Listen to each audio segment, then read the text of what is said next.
दोस्तों, फ्रेंड्स, आज मैं और एक इंटरेस्टिंग कहानी लेके आया हूँ आप लोगों के लिए। उम्मीद करता हूँ कि आपको पसंद आए और हम सबको कुछ अच्छी सीख मिले इस कहानी से। और स्पेशली हमको पता चले कि नेगेटिव माइंडसेट और पॉजिटिव माइंडसेट के कितने बड़े इम्पैक्ट्स होते हैं प्रोफेशनल लाइफ में as well as in personal life. तो ये कहानी शुरू होती है बांग्लादेश शहर से। बांग्लादेश में एक रिस्ट वॉच की कंपनी थी। इन 1960s की बात है। वहां पे एक रिस्ट वॉच की कंपनी थी जो अच्छा ग्रो कर रही थी, जो अच्छा सेल्स जनरेट कर रही थी बांग्लादेश में। अभी जो बॉस थे कंपनी के, उनकी जो एम्बिशन थी, उनकी जो एम थी इस कंपनी को ग्लोबलाइज करने की, वर्ल्ड वाइड बनाने की। तो उन्होंने एक डिसीजन लिया कि हम एक नया ब्रांच लेते हैं, नई कंपनी खोल लेते हैं अफ्रीका में। तो ये जो कहानी है, ये कहानी उस कंपनी में दो काम करने वाले सेल्स टीम के मेंबर्स पे आधारित है। So let's have a name first for the people. जो ये दो भाई साहब है हमारे, तो एक का नाम हम रखते हैं होप और दूसरे का नाम रखते हैं होपलेस। ये जो दो प्रोटैगनिस्ट है हमारी कहानी के, जो अदाकार दो है, तो पहले वाले का नाम हमने रखा होप और दूसरे वाले का नाम रखा होपलेस। तो ये लोग एक ही शहर से बिलोंग करते थे, एक ही स्कूल से पढ़ाई की है। कॉलेज के कैंपस के दौरान उनको ये जॉब मिली थी इस कंपनी में। तो इस कंपनी में अच्छा खासा काम करते हैं सेल्स का। तो लेकिन फर्क क्या है इन दोनों में? फर्क बस नजरिया का है, सोच का है। जो हमारे होप भाई साहब हैं वो हर एक चीज का पॉजिटिव साइड देखते हैं, हर एक चैलेंज का पॉजिटिव साइड देखते हैं। और जो हमारे होपलेस भाई साहब हैं, उनका नजरिया कुछ अलग है। वो हर एक चीज का नेगेटिव साइड देखते हैं।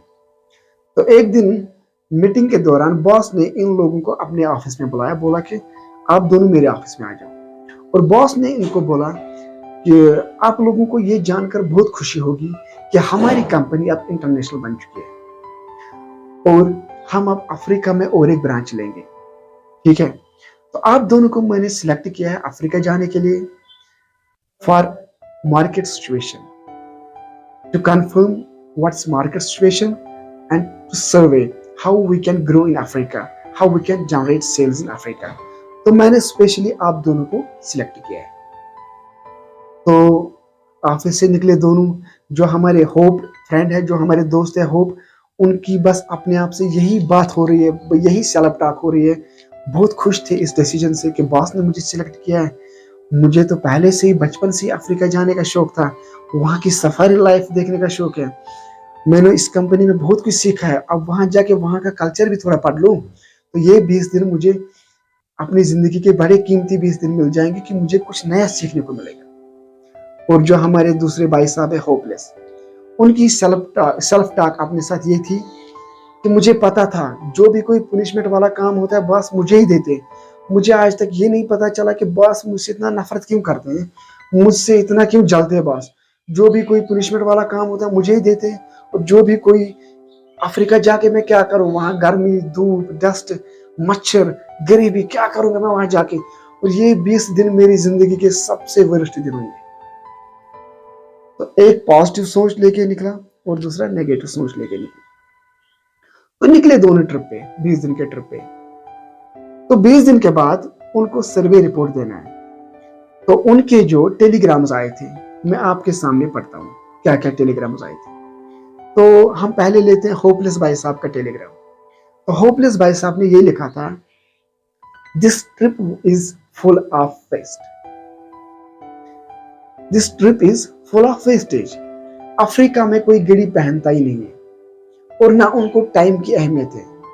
वो जाहिल लोग घड़ी पहन के क्या करेंगे, उनको घड़ी चाहिए नहीं, ना उनको टाइम की कीमत है, ना वहां पे कोई रोजगार है अच्छा जो वो टाइम की कीमत समझे।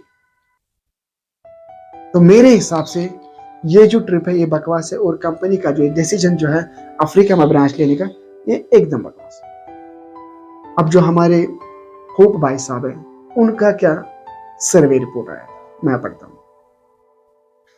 This trip is full of opportunities, क्योंकि अफ्रीका में अभी कोई घड़ी पहनता ही नहीं है, तो ये हमारे लिए कुछ नया होगा, उनके लिए भी कुछ नया होगा। हम पूरे कंट्री को वॉच सेल कर सकते हैं, हम एक अच्छा रेवेन्यू जनरेट कर सकते हैं, क्योंकि वहां पे कोई घड़ी पहनता ही नहीं अभी, तो हम पूरे शहर को बेच सकते हैं, ना हमारा कोई चैलेंज है वहां पे। तो मैं इस डिसीजन, मैं इस कंपनी के डिसीजन से बहुत खुश हूँ और हमारा वहाँ पे बहुत सेल जनरेट होगा। तो दोस्तों, जब दोनों वापस आए अफ्रीका से, तो जो हमारे होप भाई साहब है उसको कंपनी का मैनेजर बनाया गया और उसको अकोमोडेट किया गया बहुत सारी चीज़ों से, उसको नया घर दिया गया। तो जो हमारे ये होपलेस भाई साहब है उसको उसी पुरानी जॉब में धकेला गया और वही जिंदगी, वही परेशानी, वही गम। मेरे कहने का मतलब बस इतना है, नजर को बदलो, आई मीन सोच, नजर को बदलो, नजारे खुद बदल जाएंगे। You know, friends, when you change the way you look at challenge, people, resources, the challenges, people, resources begin to change the way to look at you. It's upon you how you look at them, how you perceive challenge, how you perceive your professional and personal work. Okay, so I hope आपको पसंद आई होगी, and if you like, please share it with others, colleagues, friends, whatever you have, and hope to see you again in next video. Wish you all the best. Goodbye.